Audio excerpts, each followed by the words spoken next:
नमस्कार मैत्रिणींनो, आज मी तुमच्यासाठी घेऊन आले एक साधा सोपा पौष्टिक आणि पारंपरिक असा भाजीचा प्रकार, तो म्हणजे करडईचा गरगट्टा। आता हिवाळा सुरू झालाय आणि हिवाळ्यामध्ये ताजी ताजी अशी करडईची भाजी येते, म्हणून म्हणलं चला या ताज्या भाजीपासून आपण गरगट्टा बनवूया। तर इथं आपण करडईची भाजी घेतली, ती स्वच्छ धुतली आणि चिरून घेतली। त्यानंतर एक मोठा चमचा शेंगदाणे घेतलेत, 2 मोठे चमचे मूग डाळ घेतली, 7-8 हिरव्या मिरच्या घेतल्यात, 7 ते 8 लसणाच्या पाकळ्या घेतलेल्या आहेत आपण इथे, आणि फोडणीसाठी जिरेही घेतलेले आहेत। तर चला गॅस सुरू करूया आणि आपल्याला याच्यावरती आता कढई ठेवून द्यायची आहे।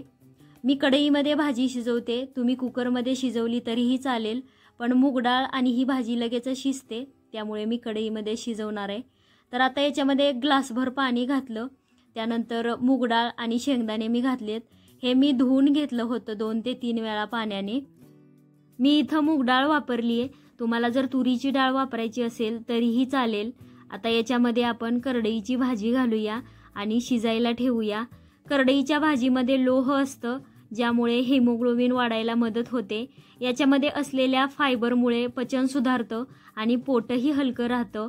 शिवाय या भाजीमध्ये असणाऱ्या पोटॅशियम या घटकामुळे रक्तदाब संतुलित राहतो। करडईची भाजी असते ना, ती महिलांसाठी तर विशेष फायदेशीर असते, त्यामुळे महिला मंडळींनी तर जरूर खायलाच पाहिजे ही भाजी।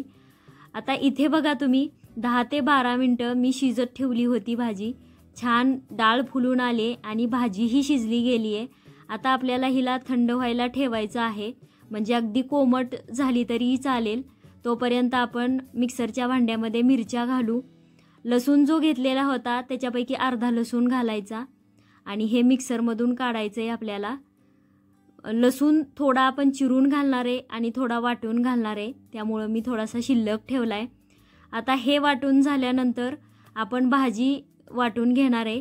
पूर्वीच्या काळी परातीमध्येच तांब्याने गरगटून घेतली जायची ही भाजी, पण आता आपल्याला मिक्सरची सुविधा आहे, त्यामुळे आपण ते तांब्याने वगैरे गरगटत बसण्यापेक्षा सरळ मिक्सरमधून काढूया। भाजी मिक्सरमधून काढताना ती नेहमी कोमट झालेली असावी किंवा थंड तर झालेली असावी।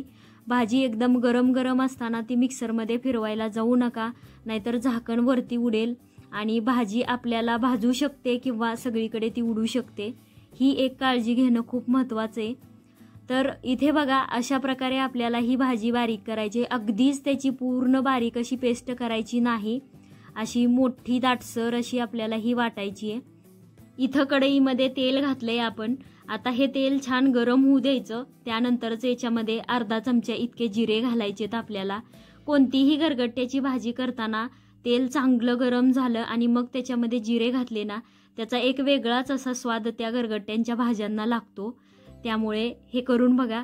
आणि चिरलेला लसूण घातलेला आहे आपण इथे, आपण वाटतानाही घातला होता, पण असा चिरून लसूण घातला ना गरगट्टा भाजीला तर त्याची चव अजून भारी येते। त्यानंतर आपण याच्यामध्ये मिरची आणि लसणाचा जो ठेचा केला होता तो घातला, तो परतून घेतला। आता याच्यामध्ये आपण ही भाजी घालायची आहे। आता आपण जी भाजी वाटून घेतली होती ना, त्याच्यामध्ये मी एक छोटा कपभर इतकं पाणी घातलं आणि हे मिश्रण आता कढईमध्ये घातले। हे थोडंसं ढवळून घ्यायचं आहे आपल्याला। आणि भाजी शिजताना आपण जे शेंगदाणे घातले होते ना, ते मी बाजूला काढून ठेवले होते, ते शेंगदाणे आता याच्यामध्ये घातलेत।